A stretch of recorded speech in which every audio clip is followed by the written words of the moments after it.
Estamos de volta para a nossa aula aqui de Contabilidade Geral para a Receita Federal. Vamos dar andamento ao nosso curso. O que nós estamos falando? Nós falamos até agora sobre essa tabelinha aqui, né? Essa tabelinha aqui que você tem que decorar, tá bom? Isso aqui você tem que saber, não tem jeito, tranquilo. Agora, o que a gente já sabe? A gente sabe que a contabilidade ela é feita através da escrituração. Nós falamos que nós temos 4 técnicas contábeis. A primeira delas é a escrituração. Você tem vários atos e fatos contábeis que acontecem na empresa, compra, venda, contratação, pagamento de aluguel, juros, etc. Fatos contábeis são os fatos que alteram o patrimônio, tá bom? Fatos contábeis são os fatos que alteram o patrimônio, não o patrimônio líquido, alteram o patrimônio, pode ser passivo, pode ser o PL, tá? Então, você tem fatos contábeis que são escriturados. E a escrituração, como eu já falei aqui, ela é feita em livros. A escrituração ela é feita em livros contábeis. E aqui eu vou dar um bizu para vocês, que são coisas que, quando eu estudava, os professores não davam muito essas dicas. Existem livros que são livros comerciais e livros que são livros fiscais. Então, por exemplo, o livro contábil vai ser o livro Razão, vai ser o livro diário, principalmente, o principal é o livro diário, é chamado livro contábil ou livro comercial. Enquanto que você tem também os chamados livros fiscais. Por exemplo, livro de registro de entrada, livro de registro de saída, livro de lucro de apuração, livro de apuração do lucro real. Tem uma série de livros fiscais, galera. Tem até livro para combustível. Você tem uma série de livros. Então você tem que saber discernir. E aí, quando você vai escriturar, essa escrituração, ela dá suporte ao que a gente chama de elaboração das demonstrações contábeis. Você elabora as demonstrações contábeis para quê? Para publicar para que os seus usuários, para que os investidores, para que os credores, para que qualquer pessoa que tenha interesse possa pegar essas demonstrações e falar, olha, essa empresa ela é sadia, essa empresa ela tem capital, essa outra não tem, essa aqui está devendo, o lucro por ação é esse. Então você vai ter uma série de informações que são analisadas através da análise das demonstrações contábeis, que é outra técnica. Beleza. Só que o que acontece? A escrituração, ela tem uma série de requisitos. Você tem que ter requisitos para escriturar. Porque imagine se cada um quisesse escriturar de uma maneira. Eu falasse assim, quer saber? Para mim, ativo vai aumentar crédito. Ou você fala assim, quer saber? Eu vou escriturar meus livros num papel A4 aqui, quem quiser que leia. Não, existe uma série de requisitos. Então, esses requisitos, a gente não vai falar todos hoje, só para que vocês possam começar a entender. Isso está na chamada ITG 2000, tá? ITG 2000, anotem aí esse nome, ITG 2000, essa norma ela trata da escrituração e diz o seguinte, olha só, a escrituração em forma contábil de que trata o item 5 deve conter no mínimo a data do registro contábil, ou seja, a data em que o fato contábil ocorreu. B, conta devedora. C, conta credora. D, histórico que represente a essência econômica da transação ou código de histórico padronizado, neste caso baseado em tabela auxiliar, inclusa em livro próprio. E, valor do registro. E F, informação que permita identificar de forma unívoca todos os registros que integram o mesmo lançamento contábil. Então vejam, pessoal, quando você vai escriturar, você tem que fazer os lançamentos. Os lançamentos, nós já falamos, que eles são feitos nos razonetes. Só que existe uma formalidade para você fazer isso, tá? Existem formalidades. E quais formalidades são essas? Quando você vai escriturar, são requisitos que você coloque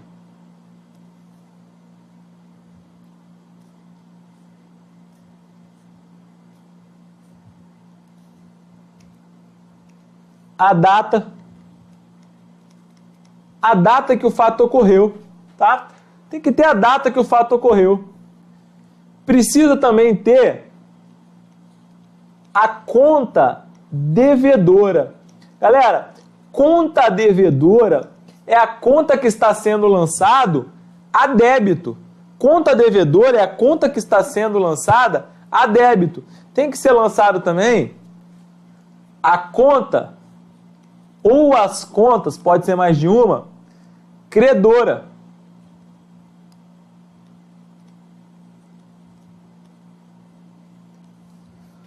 Além disso, você tem que ter o histórico. Mas vejam, o histórico é o quê? Compra de mercadoria à vista no valor de tanto do fornecedor tal. Ou pagamento de funcionário, blá blá blá, etc. e tal. Então você tem que ter o histórico que represente a essência da transação. Ou código de histórico padronizado. Neste caso, baseado em tabela auxiliar inclusa em livro próprio. Então, em vez de você colocar o histórico, cada lançamento que você fizer, então, em vez de você colocar, olha, esse lançamento se refere à compra de mercadoria, etc. e tal, você pode simplesmente lançar um código. Só que esse código precisa estar em livro próprio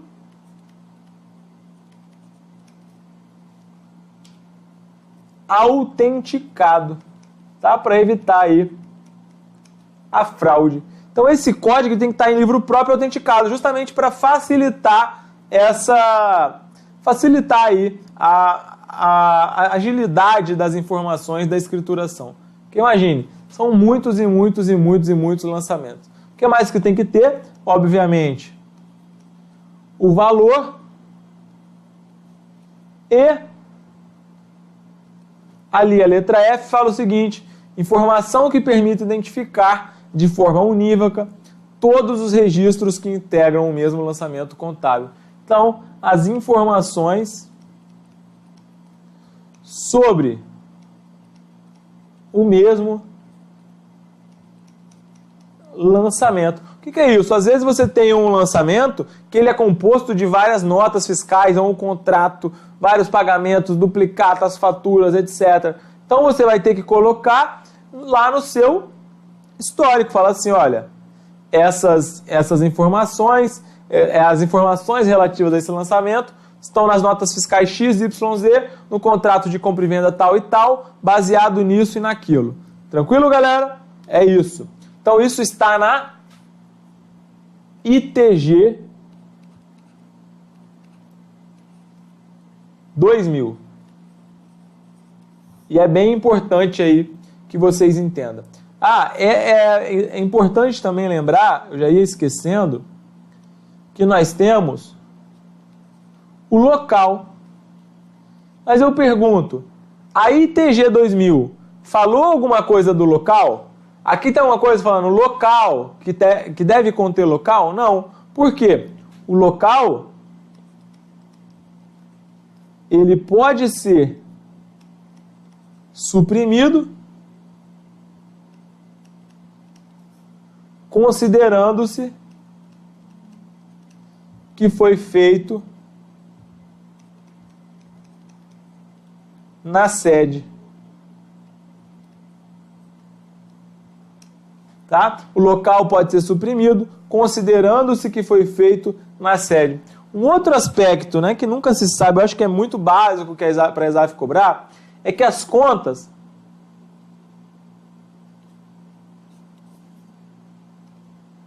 por exemplo, uma conta caixa, que tem um saldo aqui de 1.000,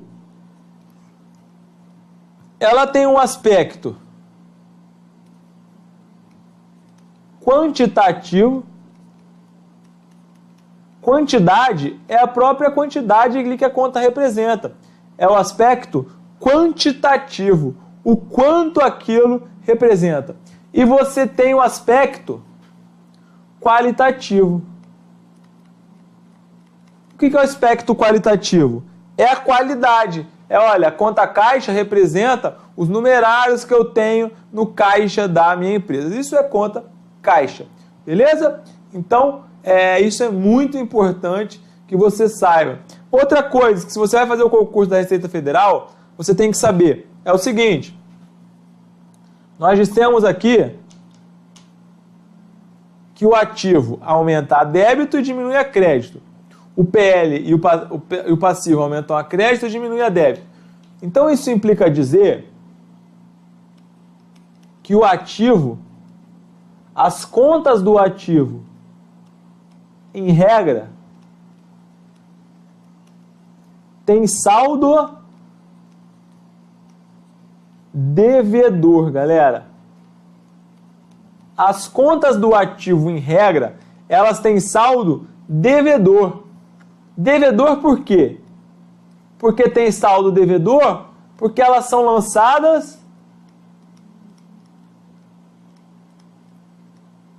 a débito para aumentar, não é mesmo? As contas do passivo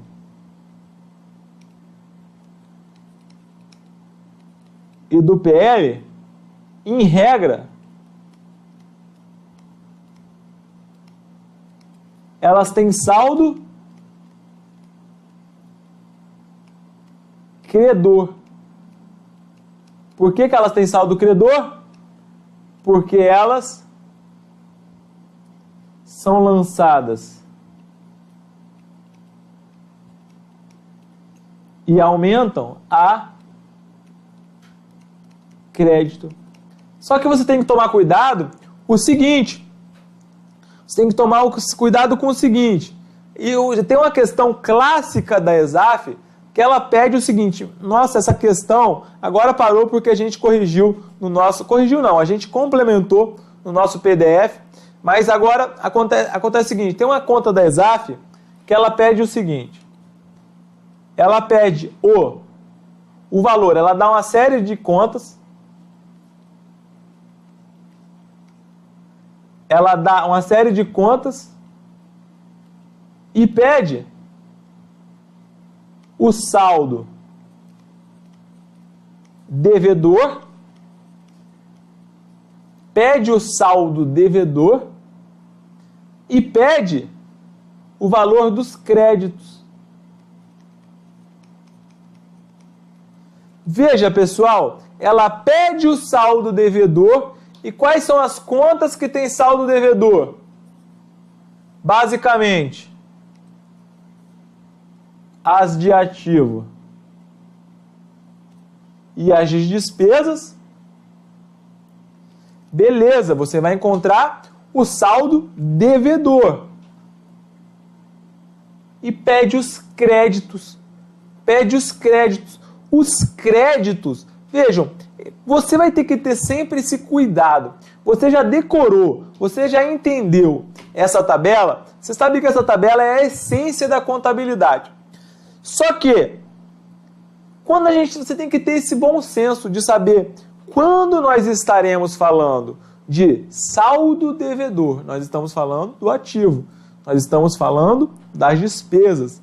Quando nós estamos falando saldo credor, nós estamos falando nós estamos falando do passivo do PL, nós estamos falando das receitas. Agora, o que acontece? A questão, ela pediu também os créditos. Nesse caso, pessoal, vejam, quando ela pedir os créditos, o que ela quer saber? Quer saber na linguagem comum. Quer saber na linguagem comum.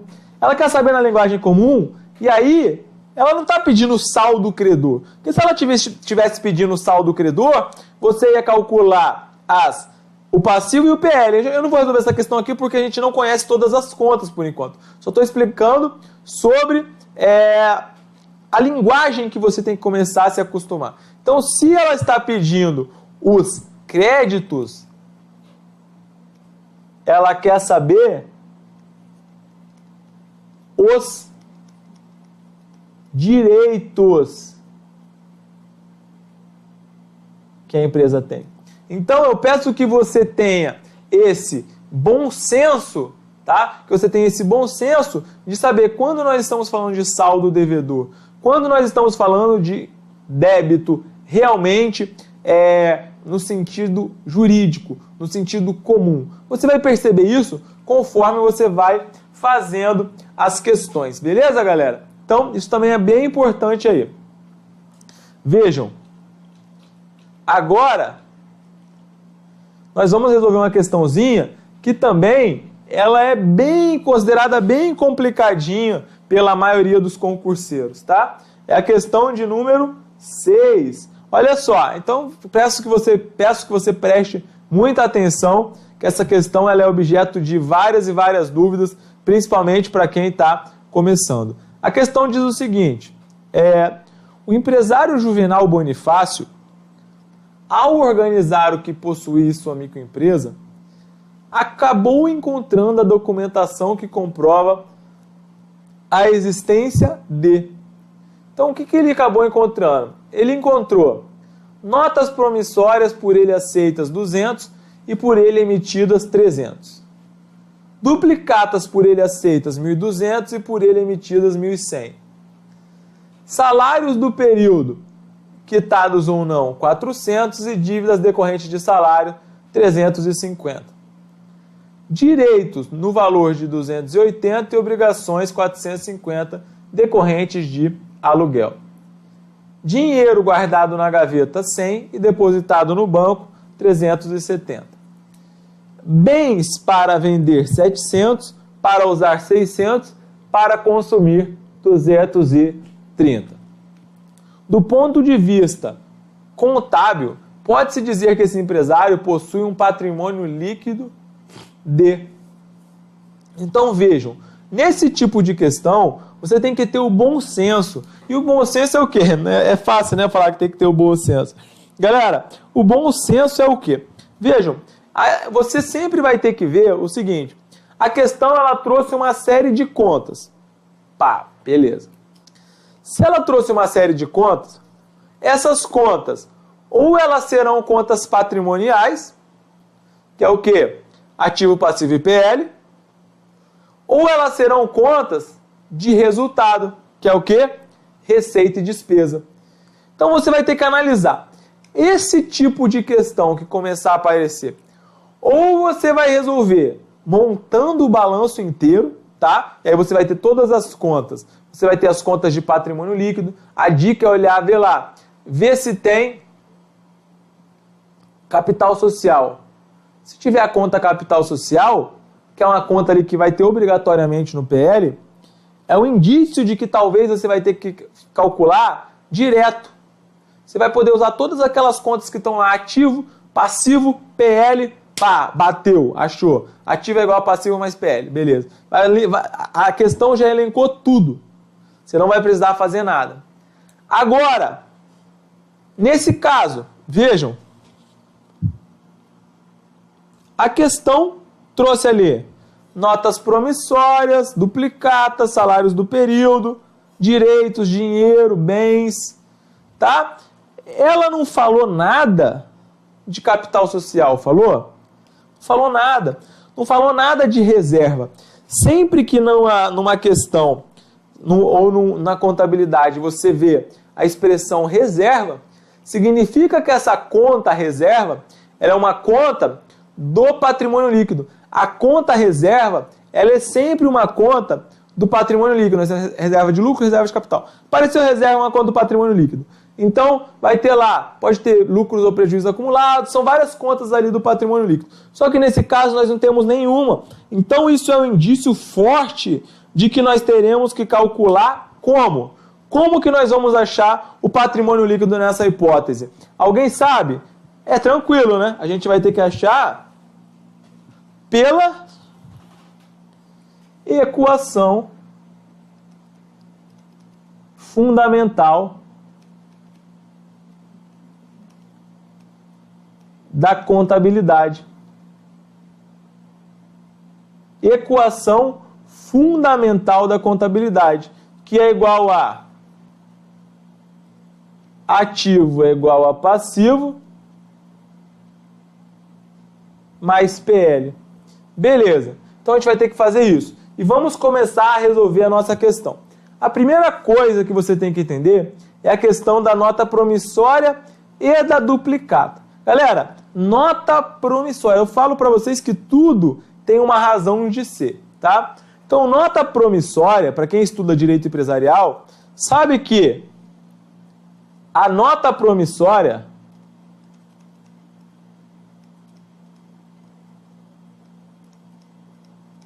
é uma promessa de pagamento. A nota promissória é uma promessa de pagamento. Então, suponha lá que você passou no concurso para auditor fiscal ou para analista da Receita Federal.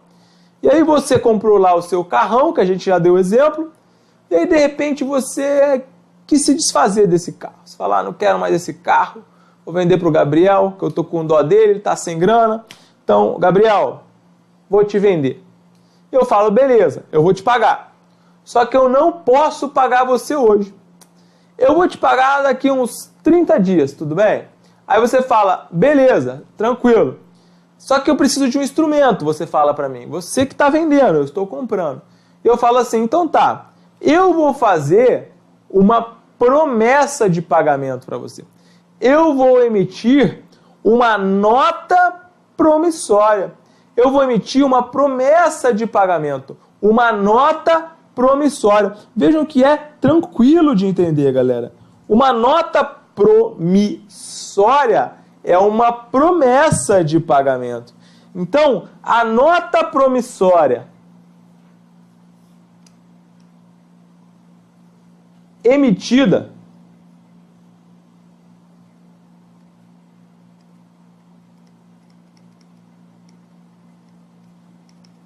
é uma obrigação. Entenderam isso, pessoal? A nota promissória emitida é uma obrigação. Já a nota promissória, eu emiti para você, eu estou obrigado. E você aceitou. Você aceitou. Você aceitou a nota promissória. Aceita.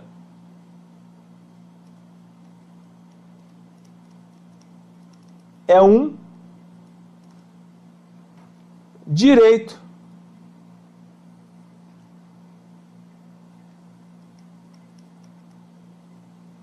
Beleza? Agora, a duplicata é o contrário. A duplicata funciona do seguinte modo.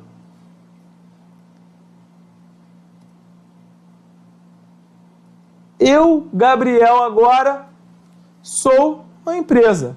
Estou vendendo ali eletrodoméstico, estou vendendo carro, qualquer coisa. E aí, você vai lá na minha empresa comprar. E você não vai emitir uma nota promissória numa Casas Bahia. Você não vai emitir uma nota promissória numa loja grande de varejo. Então, o que vai acontecer? Para as operações de compra e venda mercantil, existe um título de crédito específico, que é o quê? Que são as chamadas duplicatas. Só que, como eu estou falando, eu sou a loja, tá? Eu sou a loja. Então, quando você vai na minha loja comprar, sou eu quem vou emitir o título de crédito. A duplicata e a nota promissória, eles são o que a gente chama de título de crédito. Então, a duplicata que eu, Gabriel, emito, e a contabilidade é feita na ótica da empresa, a duplicata emitida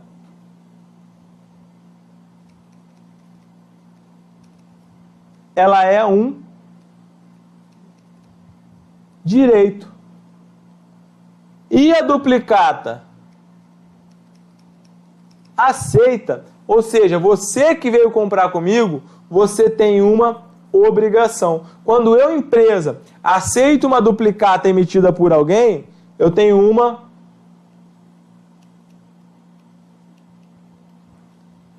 obrigação. Então, é o contrário. Se você souber a nota promissória, tá, que é uma promessa, vai ficar mais fácil. e a duplicata vai ser o contrário. Isso já caiu muito em provas da ESAF. Então vamos começar a calcular a nossa questão. Primeiro a gente vai achar o ativo.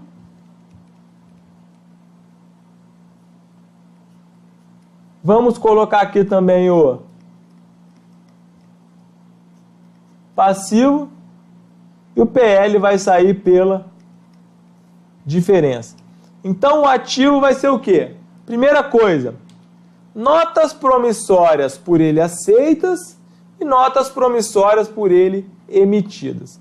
Então, quando eu, empresa, tá? Vamos supor que a gente é o Juvenal. Imagina que você é o Juvenal Bonifácio ali que está no enunciado. Você, Juvenal Bonifácio, está emitindo uma nota promissória. Você está emitindo uma nota promissória. Então, você tem uma obrigação.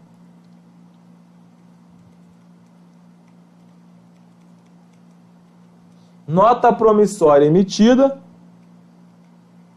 300. Já a nota promissória que você aceitou, então essa é um direito.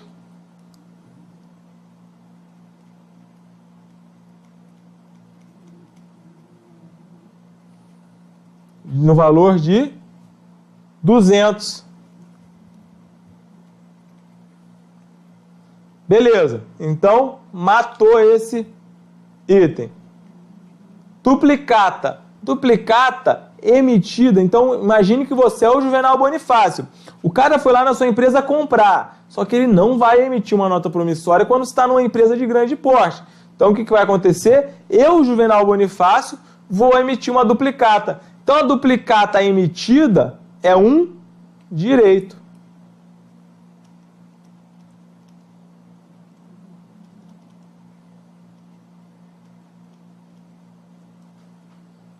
Já a duplicata aceita, ao contrário, é uma obrigação.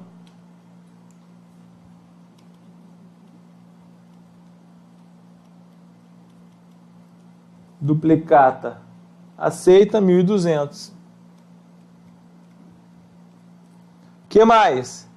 Salários do período, quitados ou não. Galera, aí exatamente a gente vai ter que voltar naquela interface que eu falo para vocês, que existe entre a DRE e o balanço patrimonial. Vejam, o que acontece, pessoal? Salários do período é um ponto que sempre gera dúvida nos nossos alunos. Isso funciona da maneira seguinte.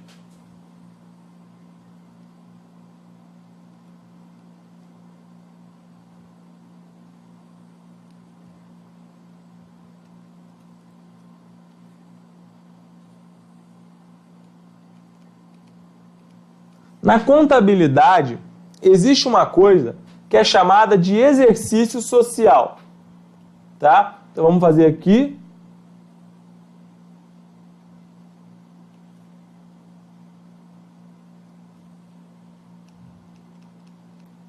Exercício social. Beleza.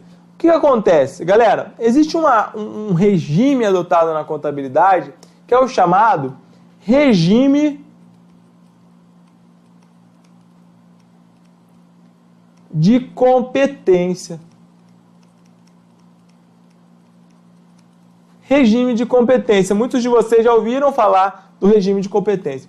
O regime de competência, basicamente, ele diz o seguinte, ele diz, olha, você trabalhou um mês, eu tenho uma despesa de salário. Independentemente de eu te pagar ou não. Você trabalhou mais um mês, eu tenho mais uma despesa de salário. Independentemente de eu te pagar ou não. Você trabalhou mais um mês, eu tenho mais uma despesa. Então essas despesas do período, tá? Despesas do período, vejam, elas vão sendo lançadas aqui na DRE.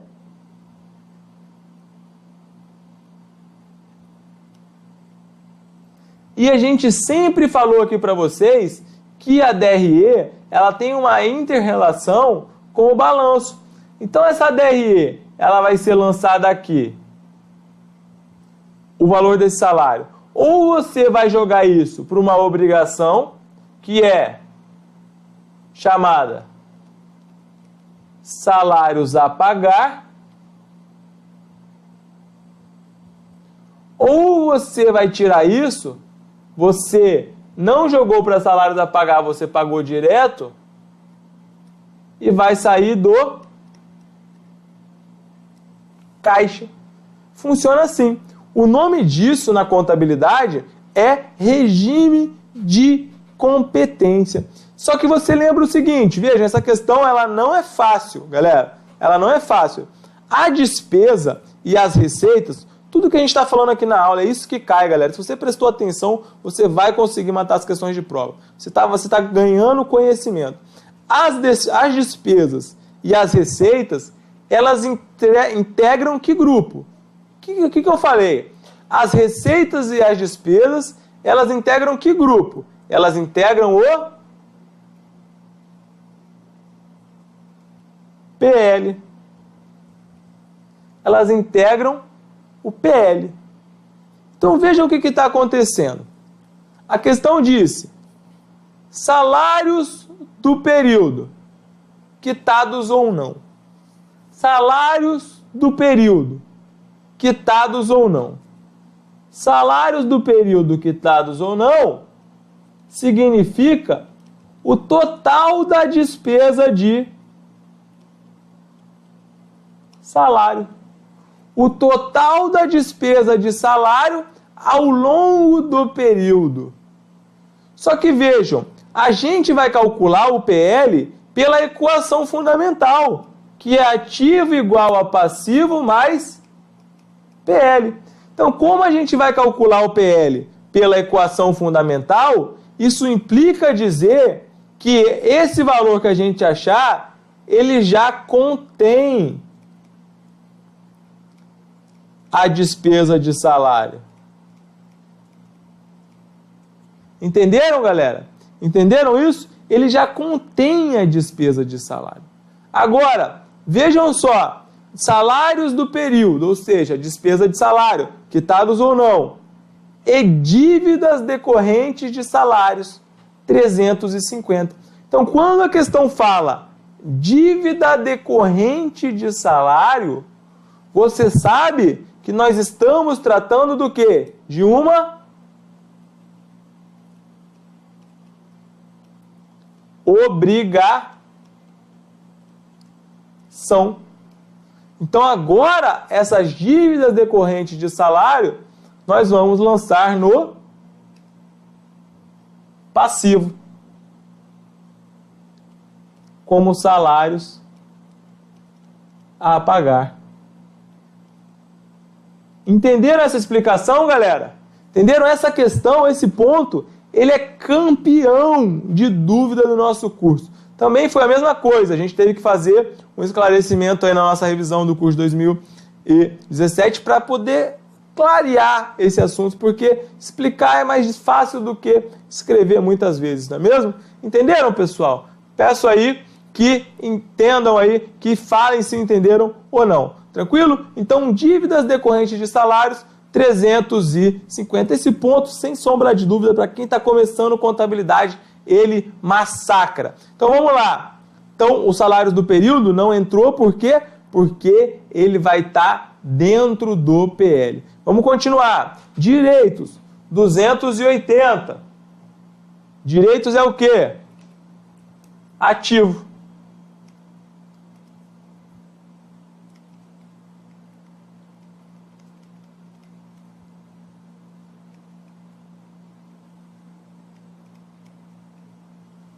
O que mais? Direitos já foi, obrigações passivo, 450, decorrente de aluguel. Eu fico muito satisfeito quando as pessoas entendem o que eu estou falando. Que acreditem, ensinar contabilidade não é uma tarefa fácil. As duas matérias que eu escolhi, eu não sei onde eu estava com a cabeça. Uma é contabilidade, a outra é direito empresarial. Sei o que eu fui inventar para a minha vida. Então, salários a pagar 350, aluguéis a pagar 450. Então aqui já matamos. Dinheiro guardado na gaveta, 100. Ou seja, bancos. Bancos não, perdão. Dinheiro guardado na gaveta é caixa.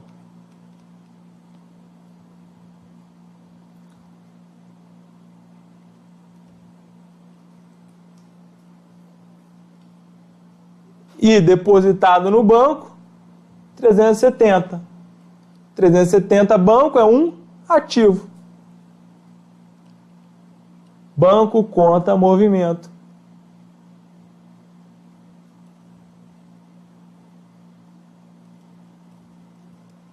R$370. Tranquilo. Bens para vender, 700. Bens para vender. Bem é o quê? Bem é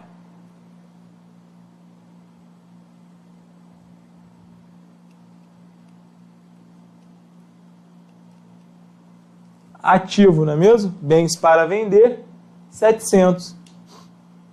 Bens para uso, 600.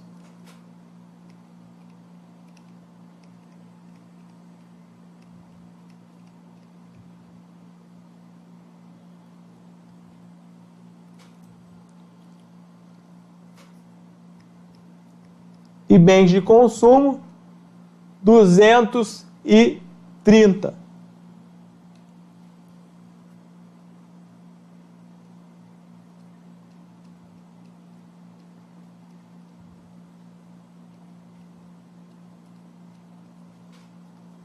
Tranquilo, vamos lá. Então, agora o que a questão pergunta? Do ponto de vista contábil, pode-se dizer que esse empresário possui um patrimônio líquido de... Então, nós já temos aqui o valor do ativo, nós temos o passivo. Agora, a gente vai achar o PL pela diferença. Se você somar todas essas contas do ativo, você vai achar um total de 3.580.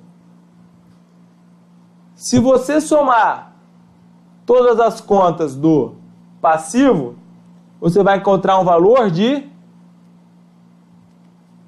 2.300. Então, se você fizer aqui 3.580 é igual a 2.300 mais PL, você vai encontrar um PL de quanto? 1.280. Gabarito letra A. Tranquilo? Entenderam? Então, o que aconteceu? Esses 1.280, ele é o PL. E o PL aqui compreende capital social, ações em tesouraria, reservas, e compreende também a conta lucros ou prejuízos acumulados. E a conta lucros ou prejuízos acumulados já engloba as despesas de salário. Por isso que a gente não fez nada quando a gente falou salários do período, porque ele é um valor que já está dentro do PL. Entenderam? Então, questãozinha enjoada da ESAF, mas eu acho que conseguimos aí matar tranquilamente, não é mesmo? Então, vamos embora, vamos dar seguimento. Agora a gente vai falar um pouco sobre a teoria das contas. Teoria das contas é mais um tema que eu separei aqui para vocês, que é basicamente você tem que saber o seguinte, é outro tema que eu peço que você decore, tá? Não tente ficar... Se você quer fazer uma graduação em ciências contábeis, escrever uma tese, você pode procurar saber tudo, você pode aprofundar o quanto você quiser. Se você quiser aprofundar, ficar estudando isso um ano, você pode. Mas se você quer passar num concurso, então determinadas coisas você tem que aceitar. E essa é uma delas. Tá? Então existem 3 teorias das contas que são aí predominantes, que caem em prova. Que é o quê? A teoria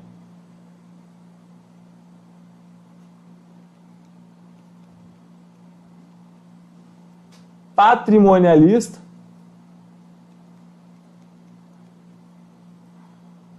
que divide as contas em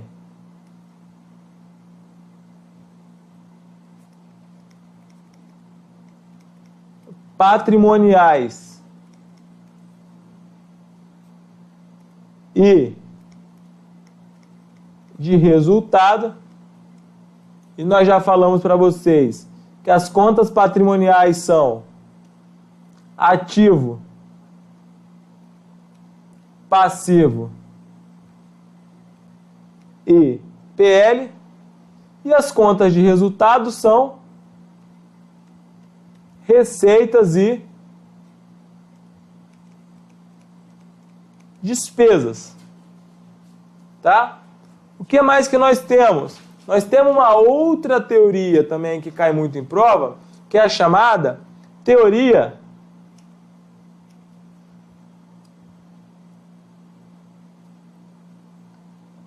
personalista.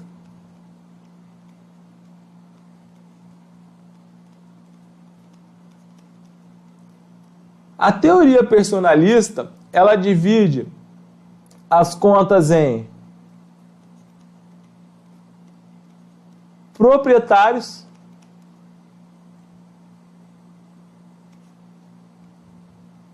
correspondentes, agentes correspondentes e consignatários.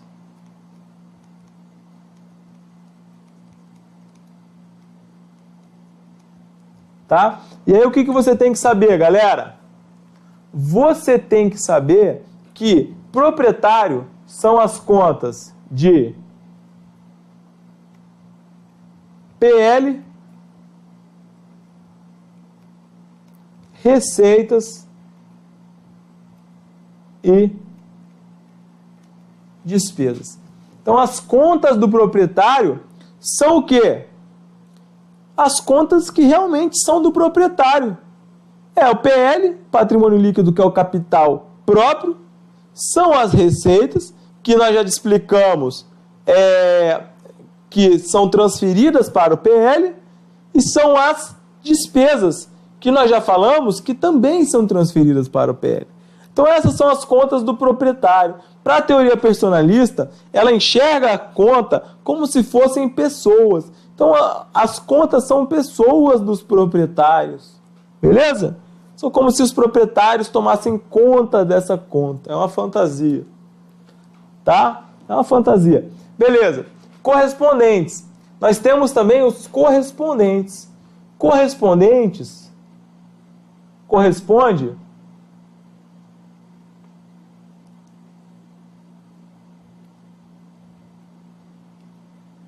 aos direitos no ativo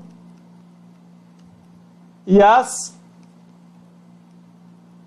obrigações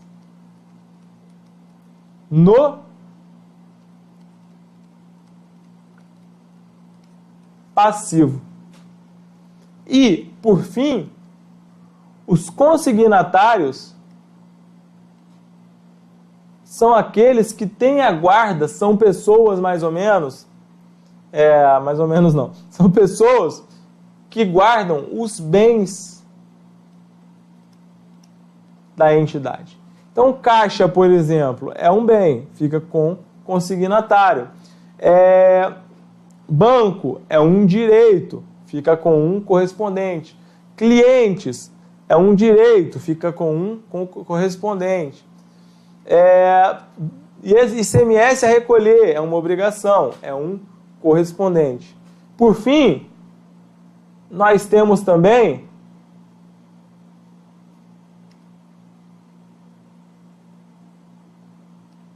a teoria materialista.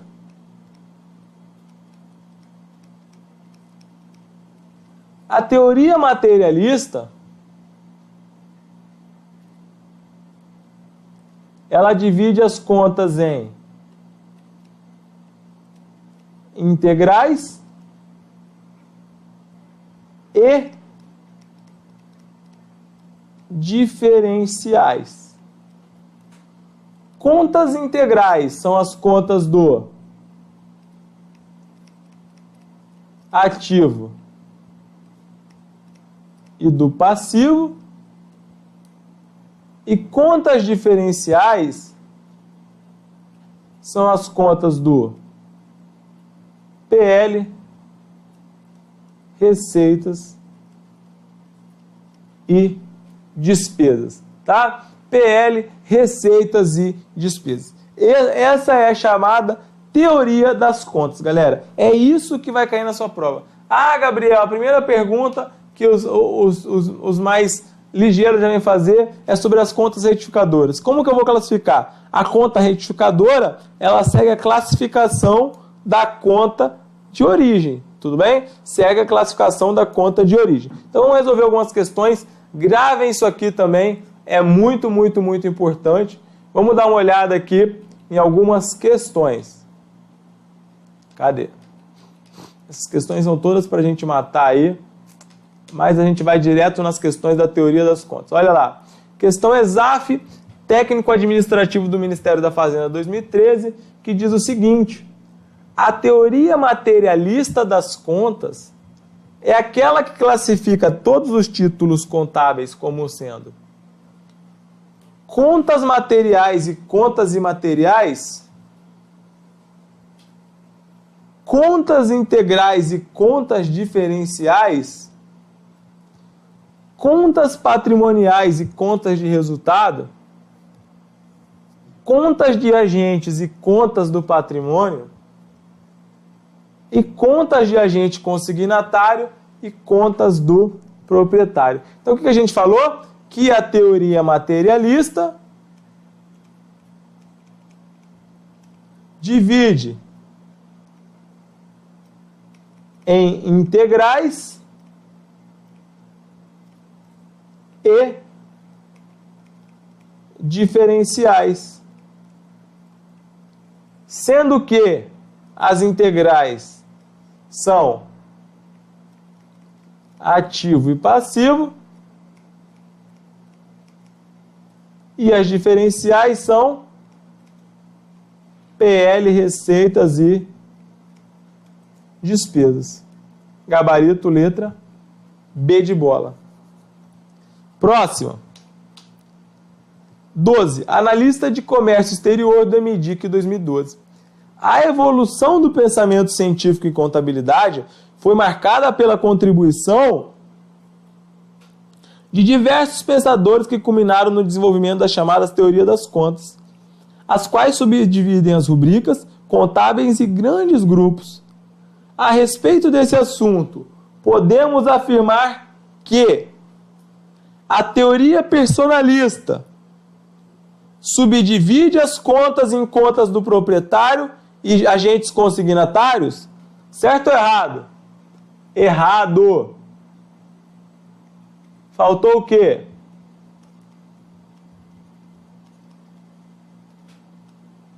Faltou os correspondentes. B. A teoria materialista subdivide as contas em materiais e de resultado? Errado. Contas integrais e diferenciais. C. A teoria patrimonialista subdivide em contas patrimoniais e diferenciais? Errado. Patrimoniais e de resultado. A teoria personalista subdivide as contas em proprietário e correspondentes? Errado. Faltou consignatários. Se você não soubesse a letra a letra D te dava uma forcinha. E a questão é: a teoria materialista subdivide as contas em integrais e diferenciais. Gabarito, né? Gabarito.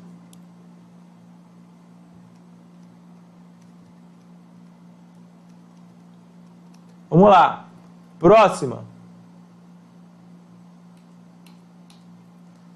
ESAF, auditor fiscal da Receita Federal 2009. Exemplificamos a dados os baixos contábeis colhidos no fim do período de gestão de determinada entidade econômica administrativa.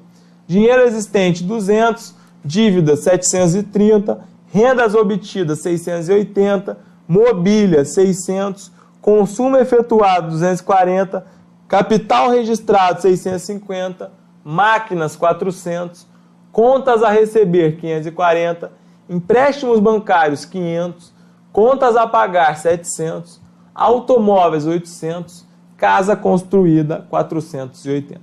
Segundo a teoria personalista das contas, e com base nas informações contábeis acima, pode-se dizer que neste patrimônio está sob responsabilidade dos agentes consignatários o valor de. Então, questão muito tranquila aí, valendo uma prova, uma vaga no concurso de auditor fiscal da Receita Federal para ganhar 20 pratas. Então, olha só, bens, ele quer saber o que é bem.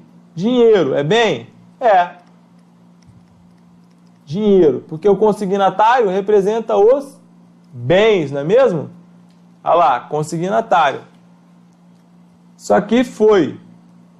Dívida é correspondente. Renda obtida é receita. É proprietário. Mobília. Opa, mobília é bem.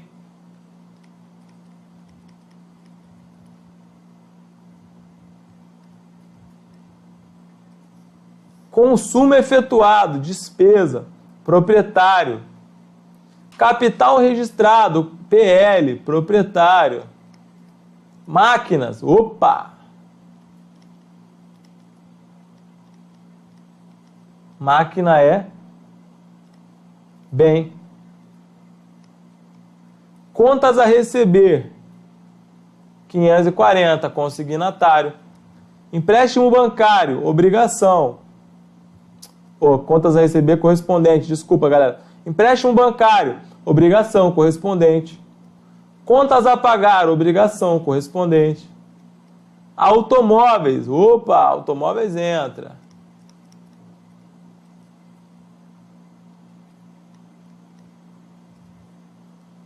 E casa construída, 480. Também vai.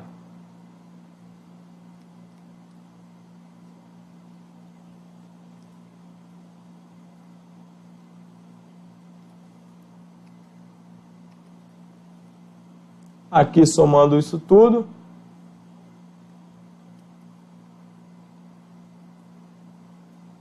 vai dar 200, 600, 400, 800 e 480. Vai dar 2.480. Beleza, galera?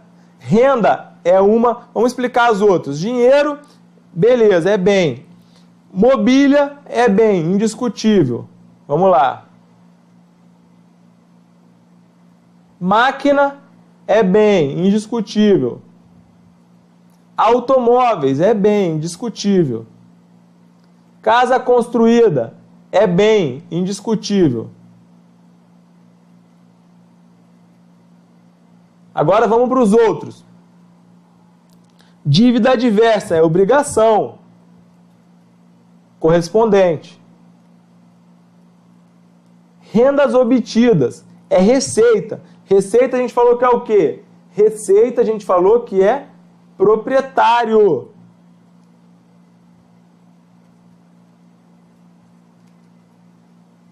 Que mais? Consumo efetuado é despesa. Despesa a gente falou que é o quê? Proprietário. Capital registrado é o quê? Capital social. PL é o quê? Proprietário. Contas a receber, direito, é o quê? Correspondente. Empréstimo bancário, obrigação, é o quê? Correspondente. Contas a pagar, é obrigação, é o quê? Correspondente. Beleza, galera? Então, 2.480, gabarito, letra E. Nunca foi tão fácil ser auditor fiscal da Receita Federal, não é mesmo, galera? Então, basicamente, deixa eu ver, a gente vai dar continuidade a esses assuntos na próxima aula. Na próxima aula a gente vai dar continuidade, nós temos mais questões para tratar desse assunto, vamos começar a falar sobre os lançamentos contábeis.